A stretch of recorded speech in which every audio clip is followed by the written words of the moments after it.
Energia é essencial para o crescimento dos países e qualidade de vida das populações, mas o consumo crescente alerta para a necessidade de se buscar eficiência. Afinal, o consumo de energia pode indicar desenvolvimento de um país, mas também é um dos principais fatores de custo da economia e prejuízo para o meio ambiente. No programa de hoje, nosso foco é o consumo de energia e o que está sendo feito para que o nosso estado atinja a eficiência energética.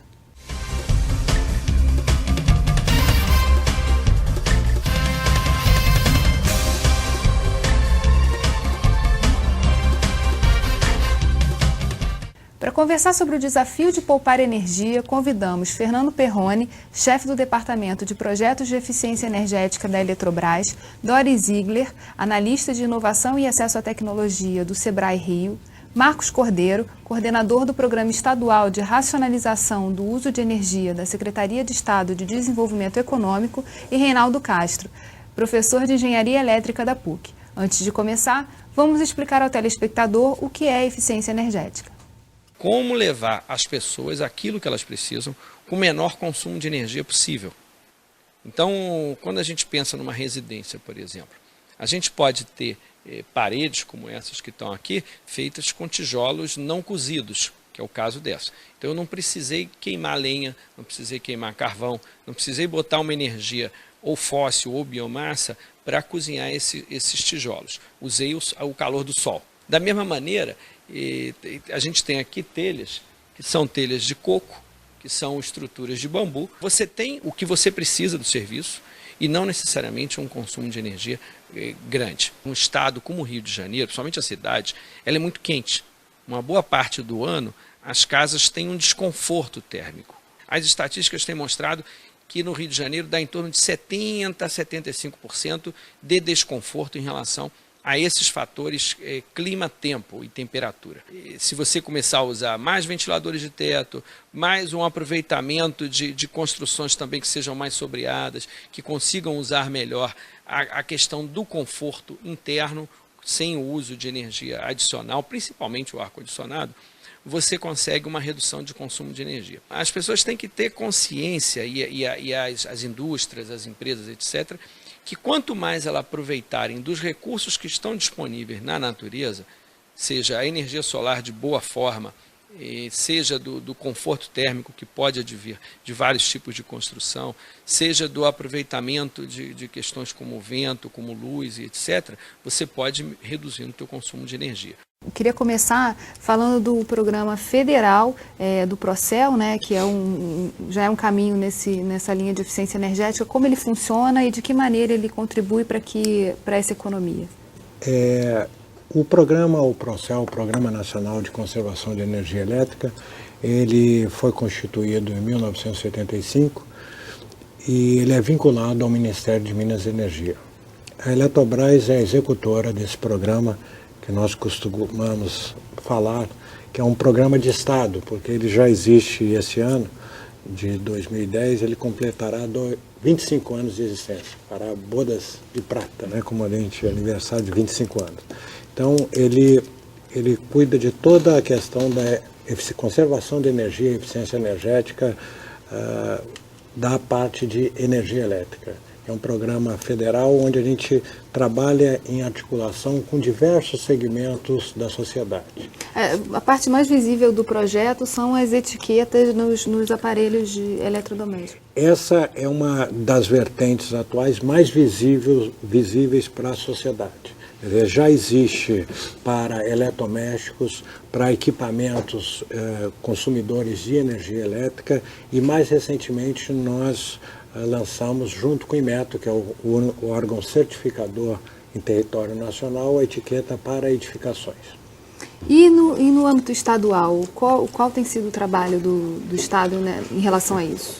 O programa, o PROEM, ele envolve não só a energia elétrica, mas as demais formas de energia ou insumos energéticos. Então nós temos um grupo, né, constituído de empresas que atuam na área de energia elétrica, que atuam na área de energias renováveis, gás natural e derivados do petróleo. E a gente tem um outro grupo que são as ações de governo e integração.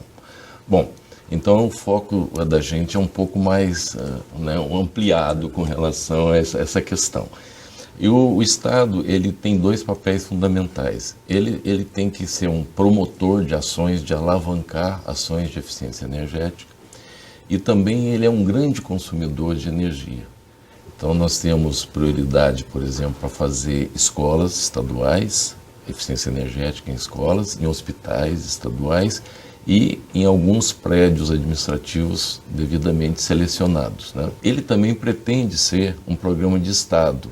Ou seja, essa questão da eficiência energética, ela não vai se exaurir com um governo. Então a gente está procurando alicerçar o programa em convênios, contratos e fundamentalmente para o desenvolvimento a gente desenvolver mecanismos de financiamento. Porque um dos gargalos que existe para se fazer eficiência energética é que a questão do financiamento disponível nos bancos, até no BNDES, é de difícil acesso.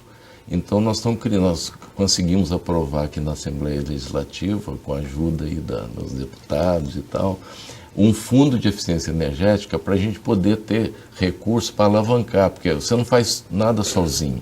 Às vezes você coloca 1 milhão num projeto, mas Furnas coloca 2, a BR Distribuidora 4, enfim, você alavanca muito investimento. Você trabalha sempre a partir de parcerias, né? Parcerias. O ano passado, mesmo a gente ainda tendo trabalhado na aprovação desse fundo e também junto com a Invest Rio, de criar uma linha flexível de financiamento para as ESPOs, as pequenas empresas que trabalham nessa área. Então, a gente conseguiu alavancar cerca de 15 milhões de investimento em vários projetos de eficiência energética aqui no Estado. Doris, e para as micro e pequenas empresas? O Marcos já falou que é complicado acessar financiamento para a eficiência. Como o SEBRAE trabalha para facilitar isso? Bom, o SEBRAE trabalha aqui no Rio de Janeiro desde 1979 com a temática da eficiência energética para as micro e pequenas empresas. O foco principal é levar ao empresário e à empresária da empresa de pequeno e micro porte a informação sobre como ele pode gerenciar a energia na empresa dele. Ou seja, onde e como a energia atua dentro da empresa dele. Isso possibilita ele identificar gargalos, otimizar o processo, vai tornar ele mais competitivo e, consequentemente, também vai usar menos recursos naturais. O próprio nome eficiência já traz essa ideia de que é para ser melhor, né? E como é que está o Rio em relação ao país, né, nesse caminho da eficiência? Quando o Procel, de fato, percebeu que se a gente podia gerar uma Itaipu com eficiência energética, a gente podia economizar uma geração de uma Itaipu com eficiência energética. Usina virtual. Né? Uma usina virtual, a gente se deparou com um fato inusitado, porque a gente não sabia o que as pessoas, principalmente a massa cinzenta do consumidor da baixa tensão, o que ele tem em casa, como que ele usa os aparelhos, se ele está consciente, se ele sabe que ele pode colaborar, que ele pode contribuir para essa Itaipu virtual.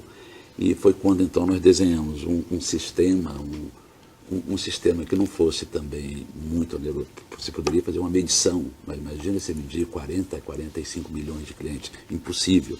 Então nós criamos um processo, um sistema de pesquisas de mercado, onde nós fazíamos uma auditoria elétrica nos domicílios, em amostras representativas dos domicílios. E aí nós podemos perceber o quanto diversificado é o nosso país. A gente já sabe que ele é diversificado em termos culturais, em termos de uso de energia. Então, por exemplo, nós chega no Rio de Janeiro, no nosso estado, onde na matriz energética do consumidor de baixa tensão, nós vamos encontrar o ar-condicionado como um grande consumidor, principalmente nos meses, ou seja, a sazonalidade é forte. Enquanto 400 quilômetros ao sul, chegamos em São Paulo, onde o grande consumidor é o chuveiro elétrico. Então, este conhecimento permitiu ao Procel desenhar projetos específicos para cada região. Regionalizar o consumo. Entendeu? Uma coisa interessante é que ele ficou, assim, quando fez a pesquisa no Paraná, que o consumo do ar-condicionado em Curitiba era alto. Em Curitiba sempre foi uma cidade fria, então ele ficou... Mas Curitiba é primeiro mundo. Mas tem um detalhe, é o uso reverso. Eu tinha um... é para aquecer. Então, eles usam no sul, nós ficamos assim... Então, são essas... Eu morei lá, por isso que eu falei, eu usava o reverso. Aí. São essas surpresas que a gente encontrou quando a gente fez esse levantamento a nível nacional. Por exemplo, onde é a maior incidência de ar-condicionado? Na região norte, evidente, para aqueles que podem ter. E no sul. O sudeste é um dos que tem menos. Se tira o Rio de Janeiro, não existe ar-condicionado em São Paulo, por exemplo. Não tem a cultura, né? Não tem a cultura, não tem. Então, você elimina a sazonalidade, você... Por exemplo, na época do racionamento, eu olhava para o consumidor, fiz vários programas assim, olha, esse chuveiro elétrico que você tem, não toma banho de 20 minutos, toma banho de 8 minutos, você vai economizar tanto, você pode dimensionar. De reeducação, exatamente. né? Sensibilizar para isso, exatamente. Isso aí. No próximo bloco, vamos saber como as pequenas empresas podem economizar energia. Rio em Foco aqui, política e economia caminham juntas.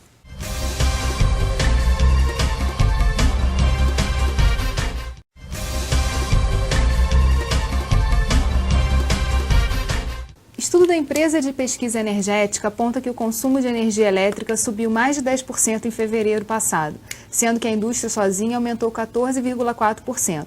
A Firjan e o Sebrae têm feito parcerias para orientar a empresa a reduzir o consumo de energia. Já dá para medir os resultados desse trabalho? Na verdade, como o projeto do Sebrae já tem mais de 30 anos, nós já sabemos o potencial que a micro e pequena empresa tem de economia de energia, que gira em torno de 30%. Então, é claro que algumas são mais, outras são menos, mas o potencial médio é de 30%. O Sebrae atua de duas formas grandes, digamos assim. O primeiro é difundir a informação. Dentro dos nossos projetos que o Sebrae tem, nós atuamos lá através de materiais de informação. Esse material ele é diferenciado do resto do material que tem no mercado, porque ele é específico para empresário da micro e pequena empresa. Então, é um guia prático, é um manual que o empresário vai se ver lá dentro, ele vai entender o seu processo e vai ver onde ele pode melhorar o uso da energia. A outra forma de atuação do Sebrae Rio de Janeiro é através de parcerias. Todos aqui na mesa já fizemos parceria com eles, só com Eletrobras e Procel já são mais de 20 anos de parcerias, né? Tivemos também parcerias internacionais com a Agência Alemã de Cooperação Técnica.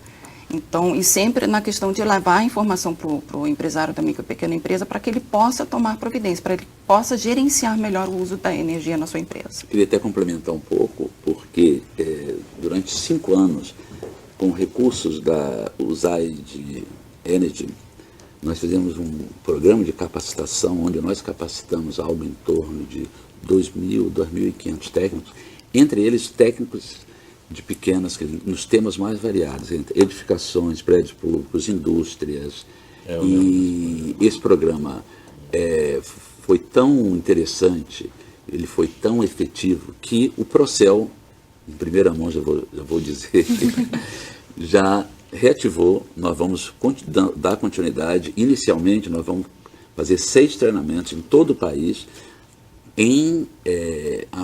nas prefeituras, na gestão energética municipal e iluminação pública, mas expandindo para essa área, para as áreas de indústria, de shopping center. E é interessante porque o apelo, quando os programas, quando os cursos eram anunciados, eram cursos gratuitos, a presença era maciça, eram 3 dias de curso intensivo, e muitos deles, inclusive, nós fazíamos um follow-up, eles utilizavam aquele aprendizado do treinamento, aquele alerta do treinamento, e muitos deles, inclusive, nós realizamos junto com o Sebrae. Isso já virou um mercado, nessa questão da eficiência energética, mas como é que o Prorem conversa com os municípios? Já existem ações do Procel, com relação ao município, que é a gestão energética municipal, o GEM, né? O Reluz, que cuida da melhoria da iluminação pública, enfim. Agora, como nós somos relativamente neófitos em termos de existência, né, do programa, nós estamos procurando justamente amarrar muitos convênios, muitos contratos, às vezes, com empresas, para que possam desenvolver. Então, no nível de município, o que a gente pode e está programado de fazer é justamente atuar em parceria com esses programas, né? E a ideia é que eles tenham um sistema, né, de avaliação da eficiência energética e possam até usar o programa, desde que identificado exatamente onde o desperdício está ocorrendo, e aí o PROREM entra em ação. Essa economia de 30% também é verificada no Estado, por exemplo, em relação aos prédios públicos? Todo o trabalho tem sido feito com as escolas. É possível economizar até esse percentual? Olha, o potencial de prédio público no Brasil, a primeira pesquisa que nós fizemos, era da ordem, por absurdo, era entre 40% e 50%. Tá. Você falar em 30 já refresca um pouquinho. É bem conservador. O Estado tem 1.658 escolas. Imagina, então, nós estamos fazendo alguns projetos piloto para a gente poder certificar que realmente esse potencial, até para depois você estabelecer metas, e enfim. Então, nós estamos fazendo na Herbert Souza, né, aquela escola estadual, e também nós fizemos um na Ferreira Viana, que é uma escola técnica. Nós estamos fazendo em um hospital, o Hemorrio, nós estamos bancando agora toda a eficiência energética, né? Fizemos no Pedro Ernesto, centro cirúrgico, e também a gente pegou por amostragem para a gente poder exatamente ter esse potencial. E nós apostamos muito no balanço energético do Rio, porque o balanço terminou em 2005 e não houve continuidade. Então nós tivemos que resgatar informações das indústrias, dos consumidores. Fizemos o balanço 2006, 2007, estão construindo de 2008 e estão mudando a metodologia da série histórica desde 1980 para a gente se adequar ao balanço energético nacional, que as metodologias não estavam muito compatíveis. Nesse contexto dos hospitais, eu ontem mesmo tive uma reunião na Ampla, eu recebi uma demanda para um projeto desses projetos que nós acadêmicos estamos utilizando bastante, são os projetos de P&D da ANEEL, Pesquisa e Desenvolvimento da ANEEL, uma demanda específica sobre hospitais, porque para a empresa, além da inadimplência, ela jura, tem certeza, que se esses hospitais, na área de concessão da Ampla, puderem fazer uso de um uso mais racional da energia, provavelmente eles vão ter faturas compatíveis e que reduz essa inadimplência. Ou seja, vão atacar de outra forma. Propor, estudar, verificar que tipo de desperdício a gente encontra nessa rede hospitalar de toda a área da Ampla. Olha que isso é interessante, que é uma demanda interna da empresa de vamos verificar onde tem o gargalo, vamos combater, propostas de combater para que o negócio compra e venda de energia aconteça de uma maneira saudável. E em âmbito federal está se expandindo também, né? A Eletrobras, conduzindo o programa Procel, a partir de 2003, até como uma lição aprendida da crise energética que assolou o país em 2001 e 2002, ela estruturou em programas setoriais, com abrangência nacional, com uma grande participação de vários segmentos da sociedade, universidades, ONGs, prefeituras, estados, visando implantar, principalmente trabalhar em duas dimensões principais. Uma questão de mudança de hábito, um processo educativo e de formação, capacitação em vários níveis, desde o nível técnico até o nível, digamos, social, levando o tema conservação, combate ao desperdício e eficiência energética. Na outra dimensão trabalhada tem a ver com a questão da aplicação da tecnologia, seja a nível de sistemas, seja a nível de equipamentos eletrodomésticos e utilizando os mais eficientes. Mas, até do que foi dito aqui pelo Reinaldo antes, é importante que não há um estímulo à utilização da energia, mesmo com equipamentos eficientes, e sim sempre privilegiando a utilização de recursos naturais, como a questão da ventilação, da iluminação, sempre que isso couber. E nós estruturamos, como o Márcio comentou, em programas setoriais, um voltado para o segmento maior consumidor de energia elétrica, que é o segmento da indústria, que corresponde a 42% do consumo nacional, e aí a gente trabalha desde a grande e média indústria à pequena e microindústria, empresa, sempre esses programas com parcerias institucionais. É importante só comentar que, além desses programas, do programa Indústria, nós temos o Procel Edifica, que cuida das edificações. Sobre esse tema eu queria conversar no próximo bloco. Tá bom. No próximo bloco, a gente vai ver o que é o Fundo de Eficiência Energética do Estado, de que maneira ele está trabalhando para financiar esses e outros projetos aqui no Rio de Janeiro. Não perca, Rio em Foco, aqui política e economia caminham juntas.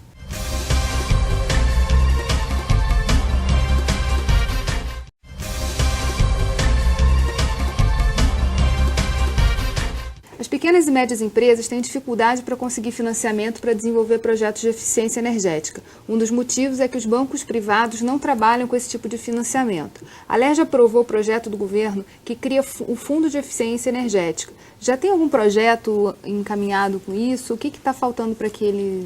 Na prateleira a gente tem projetos, mas como essa lei depende de regulamentação e a regulamentação está na Casa Civil para ser analisada e transformada num decreto, ele está ainda, quer dizer, não existe nesse termo, porque pelo decreto é que vai se criar contas vinculadas, enfim, todo aquele processo, né, de quem que vai gerir o fundo. E o que ele permite que seja feito, na verdade? Olha,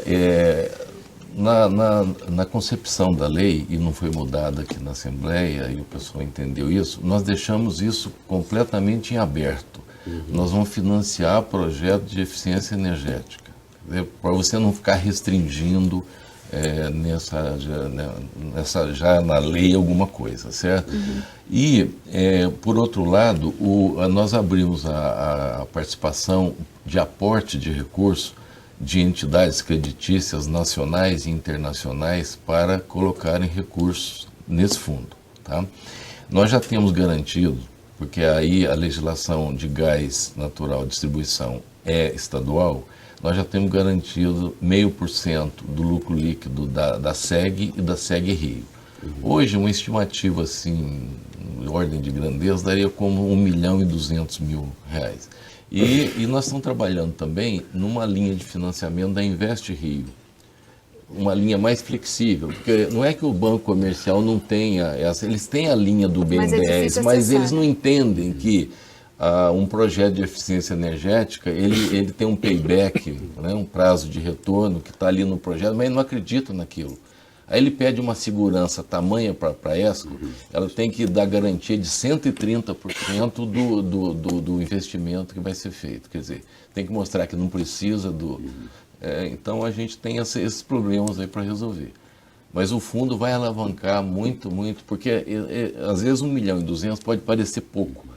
Mas o fato é que você faz um convênio com outras, né, e todo mundo ali colabora e aí dá um projeto de monta razoável. Isso alavanca também um pouco as ESCOs, né, que estavam sim, um pouco... Sim, são ESCOs? As ESCOs são empresas que promovem a eficiência energética, que de alguma forma estavam um pouco estagnadas e com um fundo desse você pode... Elas que são as... E inclusive elas trabalham com contratos de performance. Isso, né? isso. Então, esse fundo, isso é interessante porque... porque elas assumem o próprio risco. Elas assumem o próprio risco. E performance, elas são remuneradas com a economia gerada da ação. E é importante só destacar que essa questão realmente do crédito, de linha de crédito para implantar projetos, porque o fomento é realizado tanto pelo governo federal quanto pelos governos estaduais e pelos municípios. A questão toda é linhas de crédito para os usuários, consumidores, implementarem projetos. Então, digamos, a grande barreira são as garantias que o sistema financeiro exige, e principalmente de pequenos, aí da população de um modo geral, que tem essa dificuldade de acesso ao crédito. O Sebrae tem algum cálculo do custo de implementar um projeto de eficiência energética? Não, isso varia muito. Isso daí depende o que vai ser implementado, mas eu gostaria de citar um exemplo que eu acho fantástico. Durante o projeto que a gente teve com a GTZ, a Agência Alemã de Cooperação Técnica, com o Henrique Wittwer, a gente fez um trabalho dentro de uma padaria. O maior foco de desperdício de energia era no forno. Do forno. Com a troca do forno, foi possível fazer uma economia de energia mensal, que era possível pagar o leasing do forno. E ainda sobrava dinheiro. Então, é impressionante o potencial. É mostrar o ganha-ganha, né? Exatamente. Os projetos de eficiência energética, o mais difícil é para todos os agentes que participam perceberem a questão que é ganha-ganha. Exatamente. Quer dizer, qualquer agente que participa do processo, quem cuida da política pública, seja no governo federal, seja no governo estadual, se beneficia, o consumidor. Quer dizer, são todos os envolvidos no processo, eles ganham de alguma forma. Eu vi uma experiência interessante no Canadá. O Canadá sempre sai na frente, né? O selo de eficiência nós copiamos da Power Smart.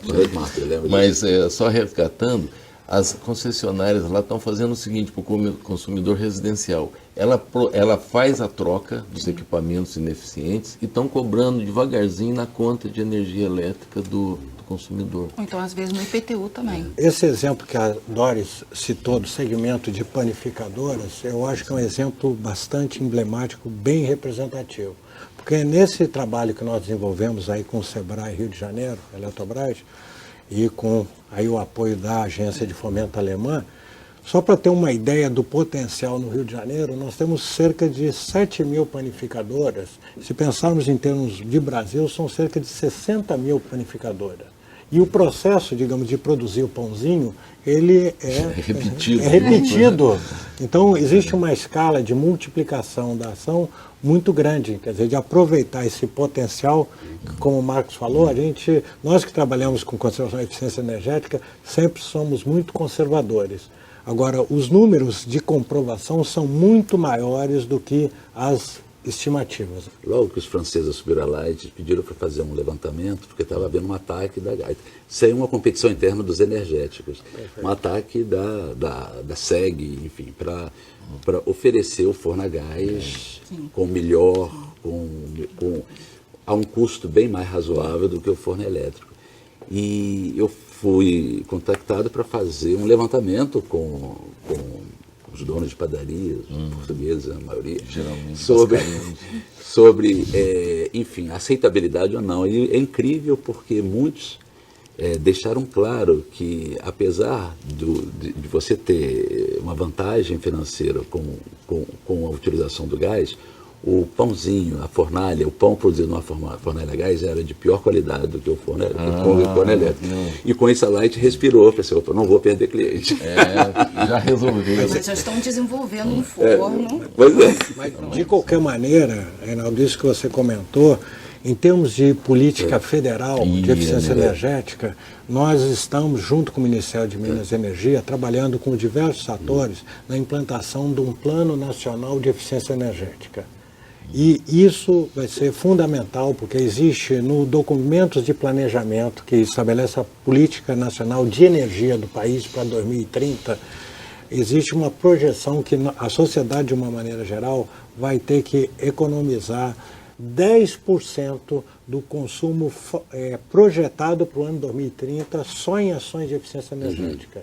Então, isso é uma meta que é considerada no planejamento energético, aí pegando um gancho no que o Reinaldo falou, que nós vamos passar, principalmente em setores como indústria e comércio, seja grande, pequena e microindústria, não dá mais para desassociar a questão elétrica da questão térmica, não elétrica. Então é um trabalho que tem que começar já, né? E a gente vai conversar sobre isso no próximo bloco. Não perca, Rio em Foco, aqui política e economia caminham juntas.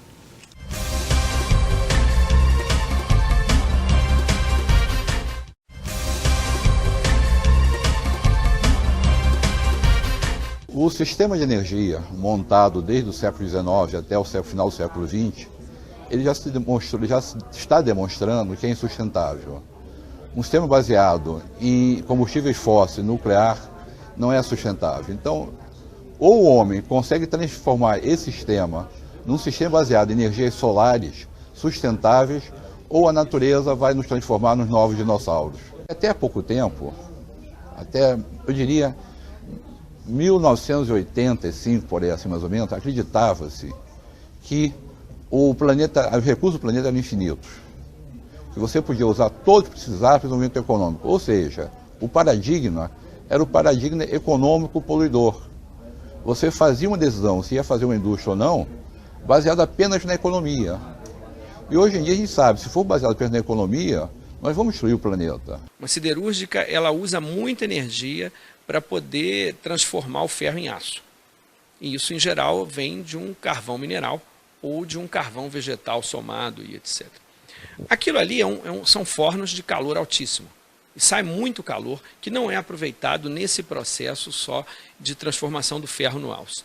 Se ela aproveitar essa saída de calor, ela pode gerar mais energia elétrica e ter um processo tanto de aproveitamento do calor na geração elétrica, vapor, termoelétrica, então a gente chama isso de cogeração, e reduzir a conta de energia elétrica da própria indústria. Você no Brasil pode diminuir sua demanda de energia em 30% se você realmente racionalizar o uso de energia, usar um programa forte de eficiência energética. As outras tecnologias já estão aí, por exemplo, o aquecimento solar de água. Esse aquecimento solar ele é perfeitamente viável. Tá?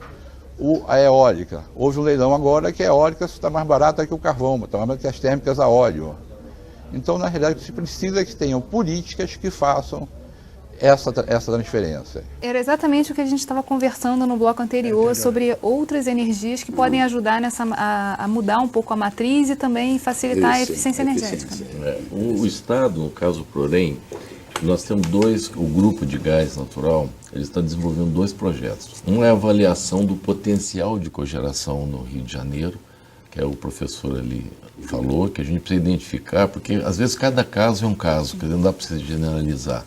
E nós também estamos fazendo um projeto com o INE, ali na prefeitura, na área administrativa e naqueles prédios ali em volta, um projeto de frio distribuído. Ou seja, você pega gás e transformar em frio para não precisar de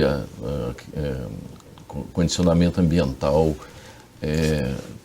completo, né? Quer dizer, o frio seria distribuído entre esses prédios todos para não ficar esse ar-condicionado central, que aquelas torres de refrigeração, aquilo puxa uma energia fabulosa.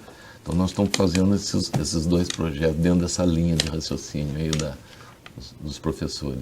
O que eu queria complementar, que a gente tem falado muito no segmento privado, da indústria, da pequena e microempresa, mas é importante, eu estava citando os programas setoriais do Procel, a área pública. Então, como o Reinaldo citou e o Marcos também, nós temos um programa onde tudo se inicia no município, que até pela nossa Constituição Federal colocou o município como o eixo central das ações dos entes da nossa federação. Então nós temos 5.564 municípios aí distribuídos em 5 regiões, e nós temos um programa que é o Gestão Energética Municipal, onde a gente entra com toda essa característica de capacitação, de educação continuada, e aí também faz o que a gente chama uma monitoração, software. Nós fazemos o que a gente chama um diagnóstico energético das unidades consumidoras de energia do município. Então, aí isso pode resultar em projetos na área pública, de iluminação pública. Aí nós temos o programa de implementação de ações, que é o Procel Reluz, que cuida de iluminação pública e semafórica, quer dizer, sinais de trânsito, usando até tecnologia LED. Nós temos a área de saneamento, vital para o país, de sistemas de abastecimento de água e esgotamento sanitário, quer dizer, cuidando da eficiência energética para se reduzir perdas em todo esse processo, seja pelo lado da população, seja pelas empresas que prestam serviço, no caso, por exemplo, aqui no Rio de Janeiro, a SEDAI. E nós temos a questão da educação, que permeia tudo isso, e a questão das edificações públicas. E aí nós temos as 3 esferas, né? Federal, estadual e municipal, onde existe uma atuação, um potencial de atuação muito grande. E aí eu queria fazer um gancho com o que foi citado, da questão que para mim não existe conflito. A eficiência energética se integra com os renováveis. Existe uma grande discussão, quando se fala em renováveis, que existe uma aplicação para a geração, produção de energia, através de painéis fotovoltaicos, energia eólica, biomassa, né, com existe uma aplicação muito integrada na eficiência energética, por exemplo, que foi citada aqui, na questão dos painéis solares para aquecimento de água. Que já está se popularizando. Que, inclusive, nós estamos desenvolvendo, em parceria, de novo, uma parceria, quer dizer, o principal agente financiador habitacional é a Caixa Econômica, sem dúvida nenhuma, para esse segmento. No programa Minha Casa Minha Vida, integrando como o painel solar para aquecimento de água no projeto de casas de interesse social. Mas a manutenção já está tão barata assim, quer dizer, para ser mantido depois? Porque a grande dificuldade é isso, ingressar no sistema, né, como um todo, e depois ter a manutenção para que não acabe. Você colocou uma questão muito interessante. A tecnologia dos equipamentos, dos painéis, dos reservatórios, ela está totalmente dominada. A questão básica é exatamente trabalhar a questão de formação de instaladores. E dada a diversidade, digamos, do nosso parque habitacional, quer dizer, nós infelizmente temos muitas favelas em morro e em diversas grandes cidades. Então é importante incluir dentro dessas comunidades o próprio capacitar agentes dessa comunidade para fazer a manutenção, ele mesmo realizar. A gente já está chegando próximo do fim do programa, mas um ponto que perpassou toda a discussão foi a educação. Quer dizer, a gente está, todos esses programas trabalham com a educação do consumidor e com a responsabilidade de cada um em atuar nessa questão da eficiência energética. E eu queria ouvir o professor um pouquinho nessas considerações finais. Sim, olha bem, eu queria antes complementar que nós falamos do aproveitamento solar e está crescendo bastante, inclusive com o apoio das concessionárias, especificamente no caso da Light aqui no Rio, a utilização da termoacumulação, que é você usar o calor, não é bem usar o calor, mas você poder gerar o frio no horário onde, principalmente nos setores comerciais, shopping center, você gerar o frio de madrugada, que é uma energia não só barata, isso é bom para o consumidor e bom também para a empresa, e soltar esse gelo, transformá-lo em refrigeração durante o dia. Isso tem crescido, tem rede de supermercados que já estão usando, tem incentivo das concessionárias. Nós temos hoje tecnologias para a capacitação, placas que permitem que você não só faça aquecimento de 40 a 50 graus, aquecimento de água para banho, que normalmente o que é utilizado, mas para aplicações industriais. Nós fomos apresentados isso de uma maneira bastante didática por um grupo de alemães que fizeram algumas palestras aqui recentemente e que mostraram que isso é possível, inclusive em locais onde a insolação a melhor insolação é praticamente pior da insolação brasileira, ou seja, o potencial nosso é elevadíssimo. E isso está se tornando uma linha de investigação nos nossos programas, tanto da PUC quanto do PPE, da Engenharia Elétrica da COP, do IME, todos eles, como utilizar esse potencial solar não só para fazer a transformação fotovoltaica, essa tecnologia já existe, mas você fazer outros usos de transformação energética. Quanto mais informação o empresário tem, melhor ele vai poder gerenciar. A gente vai estar lançando um kit de dicas de eficiência energética. Que são isso? São dicas de ar-condicionado, iluminação, motores elétricos, dicas de gerenciamento e dicas de arquitetura bioclimática. São dicas simples que a pessoa vai poder ler e vai poder se informar e, a partir disso, correr atrás de mais informações. Eu queria, nessa questão da informação, tornar ainda público, foi uma solenidade pública, que em 2 de julho do ano passado, nós, em conjunto com o Inmetro e a Eletrobras, lançou a etiqueta, a exemplo do que já existe para geladeiras, ar-condicionado, uma etiqueta para classificação termoenergética de edificações. Isso foi num evento no Sinduscom lá em São Paulo e nós já temos hoje vigente, estamos operacionalizando a aplicação com parceiros, com universidades, com laboratórios acreditados pelo Inmetro, a regulamentação voluntária, a etiqueta voluntária de edificações. Nessa primeira etapa nós temos as edificações públicas, de serviços e comerciais. Então, nós que discutimos tanto em termos de oportunidades em edifícios públicos, um primeiro passo seria classificá-los para ver o quanto que eles estão consumindo de energia. E aí eu acho que cabe aqui a nós, principalmente aqui no estado do Rio, porque o Rio vai ser o promotor, né, não só da Copa do Mundo, mas depois dos Jogos Olímpicos, que as nossas edificações, sejam as públicas, sejam os hotéis, que nós estamos trabalhando com o BNDES, numa linha de financiamento que o Estado está trabalhando com o BNDES, de construção de novos hotéis ou de reforma dos atuais, que o primeiro passo seja colocar a etiqueta para classificá-los. Eu acho que é fundamental nós sabermos, quer dizer, todos, quem condutores de política pública, os consumidores, em que nível está de consumo, o que podemos fazer em termos do edifício, do uso do edifício, para melhorar em termos do consumo de energia. Com certeza. Pegando o gancho aqui do Dr. Perrone, nós fizemos uma pesquisa sobre as condições dos prédios públicos, não só a condição de eficiência, mas as instalações. Então, entre precário e ruim, você tem mais de 30% de grupos de escolas. Olha só. Então, você vai fazer eficiência energética, com exemplo, você vai botar uma coisa espetacular só num lugar e o restante fica completamente a descoberto. Então, o que a gente vai ter que fazer? E aí também o projeto Climatizar, da Secretaria de Educação, né? Ele está esbarrando com isso aí. Na verdade, para fazer eficiência energética ou para melhorar as condições... Você tem que trocar toda a instalação elétrica... Não, e a subestação, muitas vezes, lá. Quer dizer, enfim, o pessoal pensa que a gente consegue fazer eficiência energética no curto prazo. Não, cada caso, às vezes é complicado resolver, porque tem que mudar tudo, a escola não pode parar. Na verdade, enfim, assim, tem um monte de barreiras. O desafio está lançado, né? Infelizmente, a gente acabou o nosso programa, passou muito rápido, tinha ainda muita coisa para falar em termos de educação, do que a gente precisa fazer, cada um. Né? Usada. Exatamente. Mas, enfim, a gente deixa para o próximo programa.